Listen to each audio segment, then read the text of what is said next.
Si vous étiez kidnappé par un tueur en série et forcé de jouer à un jeu de mort brutal, que feriez-vous? Ce sont les pièges les plus injustes de toute la franchise Saw et surtout le dernier piège qui est le plus difficile de tous. Et vous ne devinerez jamais comment nous allons le battre. Je vais donc vous expliquer les erreurs commises, ce que vous devriez faire et comment battre tous les pièges mortels dans le film Spirale. Cet homme est sur le point d'être brutalement assassiné par un piège. Et vous n'avez jamais vu quelque chose comme ça avant. C'est le 4 juillet et ce flic hors service se promène dans une fête foraine quand il voit un voleur s'enfuir avec le sac d'une femme. Le détective le poursuit dans les rues bondées, mais il n'arrive pas à suivre et perd la trace de l'homme. C'est alors qu'il trouve une bouche d'égout ouverte et réalise que le voleur est parti dans les égouts. N'ayant pas le choix, il suit le voleur de sac à main dans le trou et ne se doute pas qu'il se dirige droit dans un piège. Entendant un bruit au loin, le policier cherche dans l'obscurité et repère le voleur assis sur une chaise. Mais l'homme ne bouge pas. Se rapprochant, le détective le jette à terre à coups de pied, mais découvre qu'il n'est qu'un mannequin. Soudain, un homme portant un masque de porc apparaît et l'attrape par derrière, l'assommant d'un coup sec. Quelques heures plus tard, le policier se réveille lentement et découvre que ses mains ont été attachées avec du fil barbelé et que sa langue est enfermée dans un étau. En regardant autour de lui, il se rend compte qu'il se trouve en haut d'un escabeau, au milieu d'une ligne de métro et que devant lui se trouve un poste de télévision. Soudain, la télévision s'allume et son kidnappeur au masque de porc dit au détective qu'il doit maintenant jouer à un jeu mortel. Il est puni pour avoir menti à la barre des témoins et envoyé des innocents en prison. Il doit maintenant s'arracher la langue s'il veut vivre, mais il n'a que 2 minutes pour agir avant que le train ne l'écrase. Sur ce, le téléviseur s'éteint, laissant l'homme seul face à sa punition. Le détective retire le film barbelé de ses poignets et essaye de faire levier pour ouvrir l'étau, mais c'est inutile, il n'arrive pas à le démonter. Et à l'autre bout du tunnel, les lumières du train se rapprochent. Réalisant qu'il ne reste que quelques secondes avant sa mort, il repousse l'échelle d'un coup de pied et tombe, s'arrachant la langue juste au moment où le train le percute, transformant le détective en une tache sanglante sur le pare-brise. Ça fait 1 de moins et il en reste 5. Ok, alors ça c'est très injuste parce que l'homme n'a que 2 minutes pour s'échapper de ce piège et ces 2 choix garantissent la mort. Il est donc clair que la personne qui a fait ça ne cherche qu'à se venger, ce qui rend vos chances de survie extrêmement minces. Alors tout d'abord, s'arracher la langue, ce n'est pas une option viable parce que la langue est reliée au plancher buccal qui est un réseau massif d'autres tissus qui sont attachés les uns aux autres dans votre bouche. Et si votre langue est arrachée, le plancher buccal et la majeure partie de votre mâchoire seront emportés avec elle.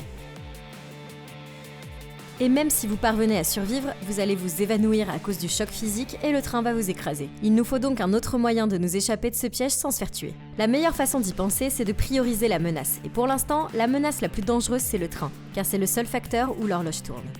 Alors voyez les choses ainsi. Si on sait que dans moins de 2 minutes, on va être tué par un train, alors c'est évidemment la première chose qu'on doit battre. Et ça rend la question du train bien plus importante que de résoudre la question de savoir comment on va libérer notre langue de l'étau. Et si on traite le problème en se basant d'abord sur la plus grande menace, alors ça simplifie le piège pour nous, de sorte qu'on ne soit pas submergé et qu'on ne panique pas avant de savoir ce qu'on doit faire pour survivre. La première chose à faire ici, c'est de s'assurer qu'on est supporté par la partie la plus forte de notre corps. On doit d'abord tendre la main et enrouler ses chaînes autour de nos bras autant que possible pour protéger notre langue. Si on renverse accidentellement cette chaise, tout le poids de notre corps va reposer sur notre langue et on ne pourra pas laisser ça se produire. On va donc avoir besoin de plus de points de contact pour nous maintenir debout. Ça ajoute un support plus solide entre nous et la chaîne et ça crée du mou dans la ligne pour que notre langue ne risque pas d'être arrachée. Maintenant, si on regarde vers le plafond du tunnel, il y a des piliers qui créent un espace entre le train et le plafond. Et si vous regardez ici, vous pourrez également voir qu'il y a de l'espace au-dessus du train. Et si vous réussissez à monter là-haut, vous pourrez peut-être éviter d'être touché. Mais ce serait une stratégie perdante parce que le problème majeur de cette solution, c'est que ce type a dû littéralement arracher du fil barbelé de ses poignets afin de libérer ses mains. Et ça va sérieusement limiter notre capacité à nous hisser le long de cette chaîne. Je veux dire, regardez John Constantine, il peut même pas allumer sa propre cigarette après avoir subi des blessures mortelles au poignet. Donc s'accrocher à ces chaînes avec vos mains, c'est pratiquement hors de question en fait. Nous sommes également suspendus au point le plus bas du plafond. Il n'y aura donc aucun moyen de se hisser assez haut pour se cacher dans l'espace. Et ça nous laisse qu'une seule solution possible pour éviter le train. Et si c'était moi, j'enroulerais mes bras autour de la chaîne et je commencerais à me balancer. En poussant sur les murs de part et d'autre du tunnel, on pourrait avoir le bon timing pour éviter une collision frontale. On sera toujours frappé par le côté des wagons, mais on roulera sur eux à la place. Et la vitesse moyenne du drame de métro, c'est environ de 20 km/h, donc les chances de survie sont bien meilleures dans ces conditions que dans l'alternative. Il y a aussi ces poteaux ici, que vous pouvez facilement attraper avec vos pieds. Et ce qui est génial, c'est que les piliers ici sur les côtés créent un espace beaucoup plus grand entre le train et les parois du tunnel. Ça vous donne plus de place pour vous cacher derrière eux et protéger votre corps. Et vous pouvez vous mettre en sécurité en utilisant vos pieds au lieu de vos mains blessées. Et si on veut éviter la mort, même pour quelques secondes, le train heurtera la télévision au milieu des voies et le conducteur sera obligé d'arrêter le train immédiatement en vertu de ses protocoles de sécurité. Une fois la rame arrêtée, on pourrait faire assez de bruit pour appeler à l'aide et être sauvé. C'est un pari risqué, mais c'est littéralement la seule stratégie qui ait une chance. Et je m'en voudrais vraiment si on n'essaye pas. Maintenant, ce n'est que le début parce qu'il y a 4 autres pièges mortels et le dernier va vous choquer parce que c'est l'un des pièges les plus imbattables de toute la franchise et je vais vous dire exactement comment y échapper. Le lendemain, le détective Zeke et son tout nouveau partenaire Schenk sont appelés à enquêter sur un décès. En arrivant dans le métro, ils trouvent le cadavre de l'homme qui a été écrasé par le train. Son nouveau partenaire pense qu'il s'agit simplement d'un sans-abri qui voulait en finir, mais c'est alors que Zeke remarque que ce cadavre porte une montre connectée et une bague au doigt. Donc ça ne pouvait pas être un simple sans-abri. Et ils réalisent tous les deux qu'il y a beaucoup plus dans cette affaire qu'il n'y paraît. Ils retournent au commissariat pour faire un rapport, mais c'est alors que le détective reçoit un étrange paquet par la poste. À l'intérieur se trouve une clé USB. Il la branche sur l'ordinateur de son partenaire pour voir ce qu'elle contient. Une vidéo est diffusée montrant le symbole de la marque du célèbre Jigsaw, mort il y a plus de 15 ans. Le tueur imitateur promet qu'il va s'en prendre à tous les policiers corrompus de leur département. Mais Zeke reconnaît le bâtiment dans la vidéo, c'est le palais de justice et il décide d'aller voir. En arrivant sur les lieux, il découvre une spirale rouge peinte sur le mur et un paquet caché sur le rebord d'une fenêtre. Récupérant la boîte, le policier l'ouvre soigneusement et est choqué de trouver à l'intérieur une langue emballée avec un badge de police. Mais il ne sait pas à qui elle appartient. Celui qui a fait ça est un tueur de flics et il va s'en prendre à chacun d'entre eux. Plus tard au commissariat, le capitaine révèle que le corps du métro est celui du détective Buzz, un membre de leur service de police. Furieux d'avoir perdu un ami proche, Zeke exige d'être l'enquêteur principal sur l'affaire et le capitaine accepte. Mais il va bientôt découvrir que ce n'est que le début d'un jeu taillé sur mesure pour lui. Ok, ces inspecteurs auraient dû prendre la menace du tueur beaucoup plus au sérieux. Dans la vidéo, le tueur promet qu'il va traquer tous les flics corrompus de leur département. Mais si cette force de police avait un cerveau, elle réaliserait que ce message vient de fournir toutes les informations dont nous avons besoin pour résoudre cette affaire. Tout d'abord, le paquet avec la clé USB a été envoyé spécifiquement à Zeke ici, et la vidéo s'adressait aussi directement à lui. Il n'y aurait donc aucune raison pour le tueur de l'isoler, à moins qu'il ne s'agisse d'une vengeance personnelle ou qu'il sache déjà que Zeke mène l'enquête. C'est important parce que personne en dehors de cette pièce ne saurait que Zeke est l'inspecteur en charge de cette affaire, ce qui réduit le nombre de suspects potentiels aux membres de ce département de police. On peut maintenant en déduire que cet imitateur de Jigsaw a des yeux et des oreilles dans ce commissariat. Et ça nous indique exactement comment nous devons mener l'enquête à partir de maintenant. Une fois qu'on a compris ça, la chose la plus importante à faire ici est de contrôler l'information, parce qu'alors on peut l'utiliser pour faire sortir le tueur. La chose la plus intelligente à faire ici est de fournir des informations erronées sur l'affaire à d'autres policiers que nous avons des raisons de soupçonner et de voir comment ils réagissent. Le plus gros avantage d'ici, c'est que nous savons déjà que ce tueur veut tuer des flics corrompus. Donc on pourra l'attraper plus facilement en utilisant des flics corrompus comme appât. Et si je soupçonnais quelqu'un du département d'être lié au tueur de Jigsaw, j'enverrais des flics corrompus enquêter sur les pistes de l'affaire. Et si le gars que nous soupçonnons commence à s'éclipser pour les traquer, alors ça nous donne une très bonne raison de penser qu'il travaille avec le tueur. Alors il n'y a aucune garantie que ça marche, mais ça rend la tâche beaucoup plus difficile au tueur de se cacher s'il veut continuer à tuer d'autres flics sans se faire prendre. Cette nuit-là, le détective Fitch et son partenaire trouvent une des caméras devant un prêteur sur gage. En regardant les cassettes, il voit le voleur que la première victime poursuivait la nuit dernière, et l'homme le reconnaît comme un junkie qu'il a déjà arrêté auparavant. Il dit à son partenaire de revenir au commissariat pendant qu'ils se rendent dans une usine abandonnée pour chercher leur suspect. Plus tard dans la nuit, le détective arrive à l'usine et entre à l'intérieur pour chercher le junkie lorsqu'il aperçoit une personne allongée sur un matelas. Il demande à l'homme de se lever, mais il n'y a pas de réponse. En retirant la couverture, il a la surprise de trouver un masque de porc caché sous celle-ci, et le détective y voit un signe que le tueur était là. Il tente d'appeler des renforts, mais ne remarque pas la silhouette encapuchonnée dans l'ombre. Il est alors attrapé par derrière et devient la prochaine personne à jouer au jeu de Jigsaw. À son réveil, l'homme se retrouve avec un piège métallique au-dessus de sa tête et les doigts pris dans des filets de pêche attachés à une énorme boîte de vitesse. Paniqué, il tente de se libérer mais n'a aucun moyen de s'échapper. Et les filets de pêche attachés à ses doigts sont trop serrés pour être retirés. C'est alors que le téléviseur s'allume et que le tueur lui dit qu'il veut jouer à un jeu.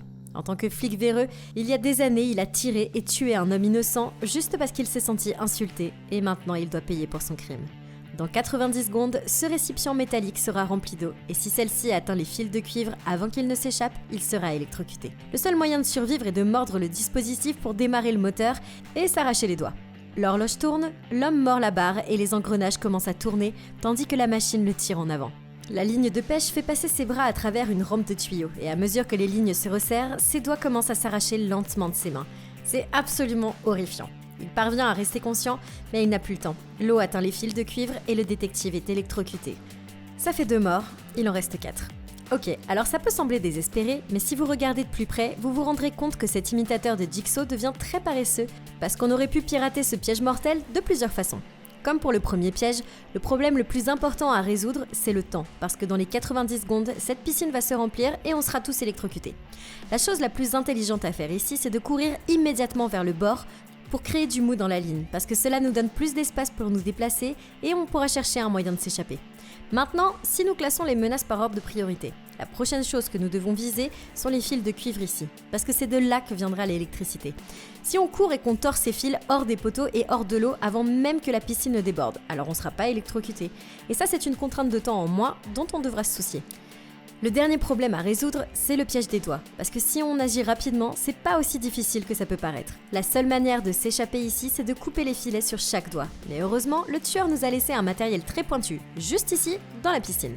Alors je casserai cette ampoule ici, et j'utiliserai les éclats de l'ampoule pour effilocher les filets et nous couper les doigts. Cette solution nous donnera plus de temps pour nous échapper que toute autre option, et si on a un éclat de verre dans la main, on pourra toujours essayer de se libérer, même après que le boîtier ait tiré nos mains à travers le tuyau. Cet homme a perdu un temps précieux à lutter inconsidérément contre le piège et n'a envisagé les options dont il disposait que lorsqu'il était trop tard. Le lendemain, Zik reçoit un autre paquet, cadeau du tueur, et branche la clé USB sur son ordinateur. Cette fois, la vidéo montre un pick-up sous un pont et une petite poupée qui lui dit que tant qu'il ne révélera pas son secret, d'autres flics vont mourir. Les détectives arrivent sur la scène de crime et s'approchent lentement de la camionnette. Zik ouvre alors la porte et soudain un cadavre de porc en décomposition en tombe. Mais à l'intérieur se trouve un autre paquet cadeau du tueur. En ouvrant la boîte, ils sont horrifiés de découvrir 10 doigts arrachés et le badge de police du détective Fitch, leur collègue. C'est là que Zik commence à reconnaître un schéma. Il se rappelle qu'il y a des années, il avait demandé des renforts et que le même inspecteur n'avait pas pris la peine de répondre à l'appel. Zik a dû faire face à un tueur armé seul et s'est fait tirer dessus dans le processus. Les 2 flics qui ont disparu du département étaient des flics corrompus et ça doit être pour ça qu'ils ont été choisis. Essayant de rassembler les pièces du puzzle, Zik se dirige vers l'usine abandonnée, où il trouve le corps de la 2e victime. Il est mort dans un piège brutal, mais il devait y avoir une autre raison pour laquelle il était visé. Zik demande à la partenaire du policier mort pourquoi l'homme fouillait dans cette usine, et elle lui a dit qu'ils enquêtaient tous les deux sur les caméras de sécurité de la zone. Ils ont trouvé une vidéo de l'homme que la première victime poursuivait. C'était un junkie qu'ils avaient arrêté auparavant, et ils savaient qu'il dormait dans cette usine de temps en temps. Son partenaire a enquêté sur place sans elle, mais elle ne sait pas s'il a trouvé le junkie ou pas. Sans aucune piste, les flics tentent de comprendre pourquoi le tueur a choisi ce département de police et quelle pourrait être sa raison personnelle. La recrue lui demande alors si ce tueur pourrait être quelqu'un qui en veut à Zik ici. Et ça lui donne une idée. Ils se rendent dans une église où se tient une réunion des alcooliques anonymes. Et celui-là découvre que le leader du groupe était un ancien partenaire de Zik. On apprend alors qu'il y a des années, ce type a tué un civil innocent et que tout était approuvé par l'article 8, qui donnait carte blanche aux flics pour réprimer le crime endurci par tous les moyens. Zik ici présent a témoigné contre son partenaire et l'a mis en prison. Mais depuis, tous les membres de la police le détestent. Le détective demande à l'ex-flic où il était le 4 juillet et l'homme lui répond qu'il était ici, à une réunion ce soir-là. Zik sait que quelque chose cloche et n'arrive pas à comprendre comment toutes les pièces s'assemblent. Mais lorsqu'il comprendra qui a fait tout ça, il n'aura d'autre choix que de rejoindre le tueur pour survivre. Ok, alors ici c'est allé assez loin. Dans la vidéo que le tueur leur a envoyée, il a clairement indiqué qu'il prévoyait de traquer les membres de ce département de police corrompus. Et maintenant, avec ces 2 flics morts, c'est suffisant pour me dire que c'est une mauvaise idée de continuer cette enquête. En tant que détective, ils doivent suivre des pistes, mais le tueur se sert de l'enquête pour les attirer dans un environnement contrôlé où il pourra faire d'eux sa prochaine victime. Si c'était moi, je préconiserais fortement de confier cette enquête au FBI qui n'aura d'autre choix que d'assumer la responsabilité de l'affaire. Un potentiel meurtre de masse d'officiers de police, ça va déjà attirer l'attention des forces de l'ordre fédéral. Et comme le tueur de Jigsaw a commis des crimes au-delà des frontières de l'État, ça devient automatiquement la juridiction du FBI. Ça signifie que les forces de police corrompues n'auront pas à s'impliquer à quelque niveau que ce soit. Et s'ils n'enquêtent pas sur l'affaire, ils ont beaucoup moins de chances d'être attirés par le tueur et d'être capturés. Alors c'est pas une tactique infaillible bien sûr, mais il est beaucoup plus difficile pour le tueur de les cibler parce qu'il ne pourra pas prévoir leurs mouvements. La solution la plus évidente ici, c'est de limiter les actions du tueur par tous les moyens possibles, parce qu'il sera poussé plus loin dans la nature pour obtenir ce qu'il veut, et dès qu'il fera une erreur, il sera beaucoup plus facile à capturer. Le lendemain matin, un autre paquet vert arrive du tueur. Et cette fois, il est beaucoup plus gros. En regardant à l'intérieur, il trouve une poupée portant un masque de cochon. Ils sont tous horrifiés lorsqu'ils découvrent qu'elle est enveloppée dans de la peau humaine. Il sort une lettre de la boîte et il lit un avertissement du tueur lui demandant de faire attention pendant qu'il cherche d'autres victimes parce qu'il va perdre sa tête. Le détective retourne à la poupée et découvre un morceau de chair avec le nom de Charlie tatoué dessus. Il réalise que la peau a été prélevée sur le bras de son partenaire. Ils sont horrifiés, mais ce détective remarque qu'il y a autre chose à l'intérieur. En soulevant la couche de chair humaine, il en retire une bouteille de peinture de la marque Constantine et Zeke sait exactement ce que c'est. Son père avait l'habitude de l'emmener au même endroit quand c'était encore un magasin de loisirs créatifs quand il était petit. Il quitte le commissariat et se dirige vers Constantine qui est maintenant une boucherie. Il entre à l'arrière-boutique, horrifié de trouver le cadavre de son nouveau partenaire pendu à un crochet de viande. Et toute sa peau a été enlevée. Ça fait 3 morts et il n'en reste plus que 3. Zeke est déchiré par le fait que son propre partenaire a été tué et qu'il n'ait rien pu faire. Chaque nouvelle mort devient plus personnelle que la précédente et Zeke ne reculera devant rien pour se venger. Quittant la scène de crime, Zeke se dirige vers le poste de police lorsqu'un répartiteur l'appelle. Un autre officier a été attaqué à proximité. Et réalisant que cela correspond au schéma du tueur, il répond à l'appel. Arrivé sur les lieux, il gare sa voiture et marche dans les rues bondées à la recherche du policier blessé. Quand il le trouve, l'homme révèle qu'il a été attaqué par quelqu'un portant un masque de porc. Soudain, il se souvient du message que le tueur lui a envoyé dans la boîte, menaçant de prendre sa tête et réalise qu'Angie, la chef du département de police, est en danger. Il tente immédiatement de l'appeler, mais elle est dans les sous-sols du commissariat et ne peut pas obtenir de signal. Elle est sur le point de mourir et cet imitateur de Jigsaw a déjà mis en place le piège mortel le plus injuste que nous ayons jamais vu. La capitaine de police entre dans la salle des affaires classées et c'est là qu'elle voit le tueur masqué à l'intérieur. La porte derrière elle se referme soudainement et elle tente d'appeler à l'aide, mais c'est alors que des bombes de fumée remplissent la pièce d'un gaz toxique. La femme s'effondre sur le sol inconsciente sans que personne ne soit là pour la sauver. La capitaine se réveille attachée à une dalle métallique, un robinet surplombant son visage. Trouvant un magnétophone à côté d'elle, elle fait jouer un enregistrement. Et le tueur lui dit qu'elle est sur le point d'être punie pour ses crimes. Pendant des années, elle a aidé à dissimuler la corruption dans son service. Et maintenant, elle va être recouverte de cire chaude jusqu'à ce qu'elle suffoque. Son seul moyen de s'échapper ici, c'est de sectionner sa moelle épinière en utilisant cette lame sous son cou. Dès que la bande s'arrête, la cire chaude commence à couler sur son visage. Et elle se met à hurler de douleur. Ok, ici c'est vraiment injuste. Le tueur lui a donné le choix entre suffoquer à cause de la cire brûlante ou sectionner sa moelle épinière. Et c'est clairement une condamnation à mort. Et encore une fois, le temps n'est pas de notre côté. Mais ça ne veut pas dire que c'est imbattable. Le premier problème à gérer ici, c'est ce tissu. La seule raison pour laquelle il est sur sa tête, c'est de s'assurer que la cire couvre suffisamment son visage pour l'étouffer. Le tissu est ajouté au piège mortel pour une raison très spécifique et c'est la même raison pour laquelle il est utilisé dans le waterboarding. C'est la technique de torture par l'eau. Et si vous avez un tissu sur votre visage comme celui-ci, cela permet à l'eau d'entrer dans votre nez et votre bouche. Mais vous ne pouvez pas recracher l'eau parce qu'elle est bloquée par le tissu. Je vais donc tout d'abord faire ce que je peux pour enlever ce tissu avant que la cire ne durcisse sur mes voies respiratoires et que je suffoque à mort. La deuxième chose à considérer ici, c'est que cette cire est actuellement sous forme liquide, et comme tout liquide, elle veut s'écouler vers le chemin avec le moins de résistance. Alors ça peut paraître évident, mais c'est très important parce que ça signifie qu'on va pouvoir avoir un certain contrôle. Soyons réalistes, cette femme est complètement attachée et personne ne peut l'entendre crier. Il est presque impossible de s'échapper, mais même si les choses semblent désespérées, la seule et unique chose qu'on peut contrôler, c'est l'endroit vers où le liquide s'écoule. Il s'agit d'une loi naturelle de la physique, et ça signifie que la survie consiste simplement à éloigner le flux du liquide de nos voies respiratoires pour nous assurer qu'on ne va pas suffoquer. Le meilleur et le seul moyen d'y parvenir, c'est de tourner la tête sur le côté et de l'incliner de manière à éloigner le flux de cire de notre nez et de notre bouche. Il est vraiment important de se rappeler que nous n'avons pas besoin de nous échapper de ce piège parce que cette femme se trouve déjà dans le commissariat de police. Quelqu'un finira par la trouver et ça c'est un avantage considérable que les 2 autres victimes n'avaient pas. Tout ce que nous devons faire, c'est de battre la contrainte de temps et de survivre assez longtemps pour être secouru par quelqu'un d'autre dans le bâtiment. Zeke arrive enfin au commissariat et arpente les bureaux à la recherche du capitaine. Mais l'inspecteur O'Brien ici présent lui dit qu'elle est au sous-sol en train d'examiner une vieille affaire. Ils descendent les escaliers vers les niveaux inférieurs et ils font la course pour déverrouiller la porte. Mais quand ils arrivent à l'intérieur, ils trouvent la femme allongée sur la dalle. Sa tête est entièrement recouverte de cire noire dure et quand l'homme enlève les couches, il réalise qu'il est trop tard. Elle était déjà morte avant qu'il n'arrive ici. Ça fait 4 morts et il en reste 2. Furieux, il examine les images de surveillance de la pièce et découvre qu'il manque 13 minutes de vidéo sur les bandes. Le tueur a dû pirater le système et supprimer les enregistrements. Zeke trouve une liste des personnes qui se sont connectées au serveur de la police au cours des dernières heures et reconnaît le numéro du badge de son ancien partenaire qui n'est plus flic. Décidant de le faire venir pour l'interroger, il se dirige vers la porte, mais l'autre détective lui fait remarquer que son père est également suspect. En tant qu'ancien capitaine de police, l'homme avait accès au système de surveillance et l'endroit où le corps de la recrue a été trouvé est celui où il avait emmené Zeke lorsqu'il était enfant. Le détective s'en prend à lui pour cette accusation et ils se disputent. Mais l'homme ne peut pas contester la vérité. Son père est peut-être un suspect, mais il n'a aucune idée de l'endroit où il se trouve.